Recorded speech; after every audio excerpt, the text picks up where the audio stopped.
Trig. So far we've been looking at all of our proofs, and we have to do 15 and 16 today, and then we're also going to do 12 and 13. And then we have already done 1, 2, 3, 4, 5, 6, 7, 8, 9, 10, 11 and 14. So you need to check the previous videos if you haven't seen those proofs done yet. So we're going to start with number 15 on the list, so proof 15 or theorem 15. And just a reminder that this is not one of the listed syllabus proofs, but of course this is more of a derivation that we can use the information we've already been given to get this answer. So they can still ask this as a trig identity type question, which we'll be looking at in the next couple of days.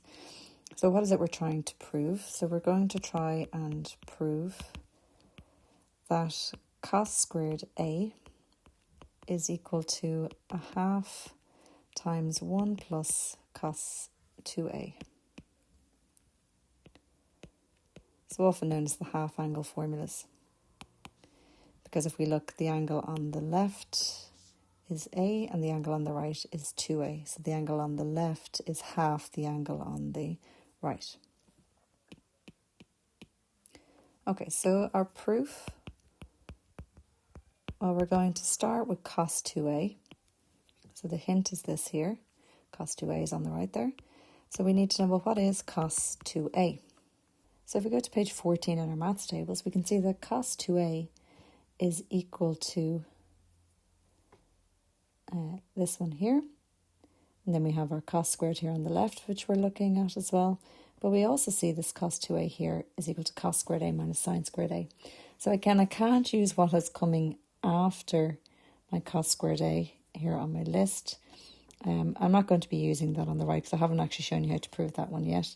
So we're going with what's coming beforehand. So our cos 2a is equal to cos squared a minus sine squared a.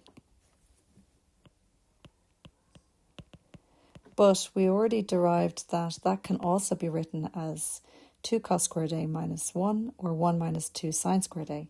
Now if I look here, I want a cos squared a on the left. So I'm going to go with the second version, the first one there. So we have 2 cos squared a minus 1. And if you can't remember how I got that, again, you'll need to go back to the previous video to have a look at that. Or you'll remember that cos squared a plus sine squared a is equal to 1. And that's from page 13 in your maths tables. Okay, so you'd be subbing in for sine squared a there. So if cos 2a is equal to 2 cos squared a minus 1, then if I get cos squared a on its left there, on its own there, I should say, I have 2 cos squared a is equal to 1 plus cos 2a. And then what you should see is,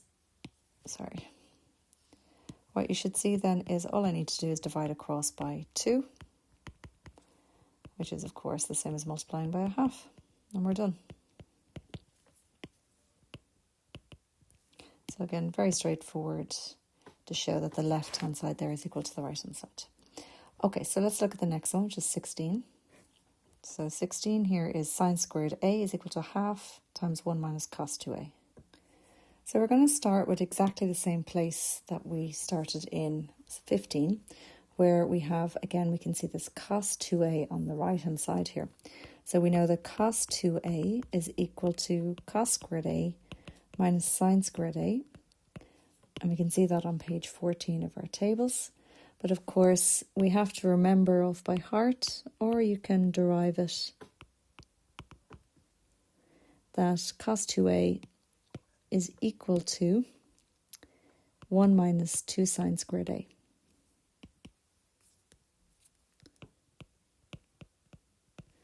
And again, see the previous videos, or else cos squared a plus sine squared a is equal to 1 from page 13 of your maths tables, and then you can sub in to your cos 2a formula there to end up with 1 minus 2 sine squared a. So again, we can see we have the sine squared a on the left. Sorry, I didn't mean to rub that out. We have the sine squared a on the left. That's why we're going with the 1 minus 2 sine squared a version. So I'm going to bring that to the left-hand side. So that's 2 sine squared a is equal to 1 minus cos 2a. And then we're done. Just divide across by 2. So dividing across by 2 is the same as multiplying by a half. And now I have what I was looking for. Okay. Okay, so we've done 15 and 16 now, so we're going to look at 12 and 13, and then these are the last of our proofs, you'd be glad to know. So we're going to start with sine 2a, which is 12. So the way in which we approach these last two proofs is basically the same way we're going to approach our identity proofs tomorrow, where we're basically going to be showing that the left-hand side is equal to the right-hand side. And normally we always start with the left-hand side because that's normally the more complicated side, and we end up with the right-hand side. But these two proofs, 12 and 13, are different because it's more complicated on the right-hand side of the formula. So we're going to actually start with the right-hand side. So what we're going to try and do here is we're going to take the right-hand side, 2 tan a over 1 plus tan squared a, and we're going to make sine 2a from that. So if we look at the top of page 13 here, what we can see is that sine over cos is equal to tan. So we're going to take tan here and we're going to say that that is 2 times sine a over cos a, and that's divided by 1 plus sine a over cos a, and I have to square that because that's tan squared a, and I have to go dot dot dot, tan is equal to sine over cos. Okay, so I'm backing up where I got my substitution there. So I'm going to simplify the bottom there, so that's 2 times sine a over cos a, and on the bottom that's 1 plus sine squared a over cos squared a. So I want to get rid of the fractions here, so I want to make it look nicer. So I'm going to multiply the top and the bottom by the lowest common denominator of the top and the bottom. So the lowest common denominator between the top is cos squared a on the bottom, okay? So if I multiply the top by cos squared a, I'm going to get 2 sine a over cos a times cos squared a. And on the bottom, I'm going to get cos squared a times 1, which is cos squared a. And then I'm going to get sine squared a over cos squared a times cos squared a. And then we can see that cos will go into cos squared will go into cos squared. So what that leaves me with then is 2 sine a, and cos a goes into cos a times. And on the bottom, I'm left with cos squared a plus sine squared a. And now we have to spot our previous proofs because cos squared a plus sine squared a was the very first one we did. So top right hand of page 13, that's 1. And then we have to spot 2 sine a cos a is page 14, and that's sine 2a.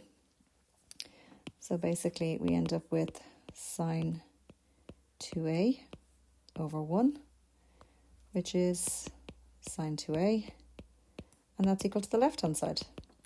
So in other words, I've just taken the right-hand side and I have shown that it's equal to the left-hand side. So we then have to finish by saying, therefore, that means that sine 2a is equal to 2 tan a over 1 plus tan squared a. Done.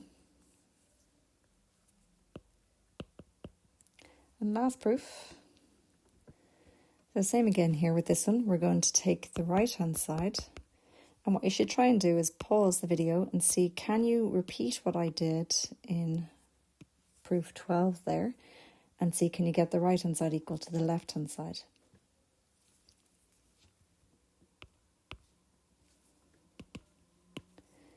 Okay, so we have 1 minus tan squared a over 1 plus tan squared a. And wherever there's a tan, we're going to replace that with sine over cos.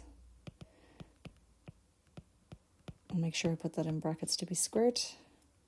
And that's over 1 plus sine a over cos a to be squared. And again, that's because at the top of page 13, tan is equal to sine over cos.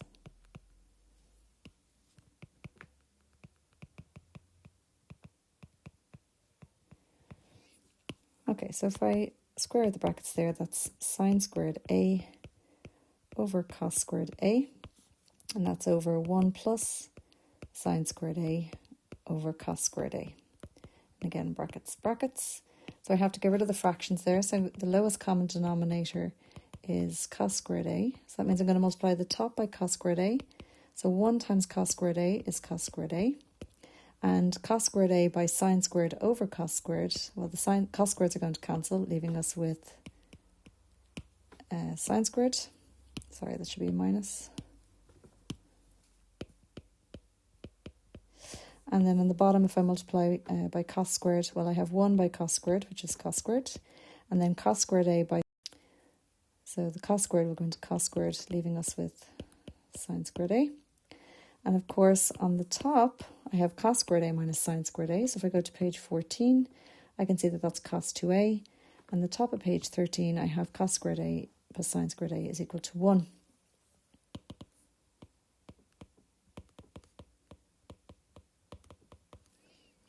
And therefore that leaves me with cos 2a over 1, which is of course cos 2a. In other words, the left-hand side. And then we're done. So we just say, therefore, cos 2a is equal to 1 minus tan squared a over 1 plus tan squared a. Done. So all our trig proofs done. So remembering that the most important ones then that you can be asked to specifically list off as proofs are 1, 2, 3, 4, 5, 6, 7, and 9. And all the rest are more derivations given something that we can manipulate it to get out the formula we're looking for.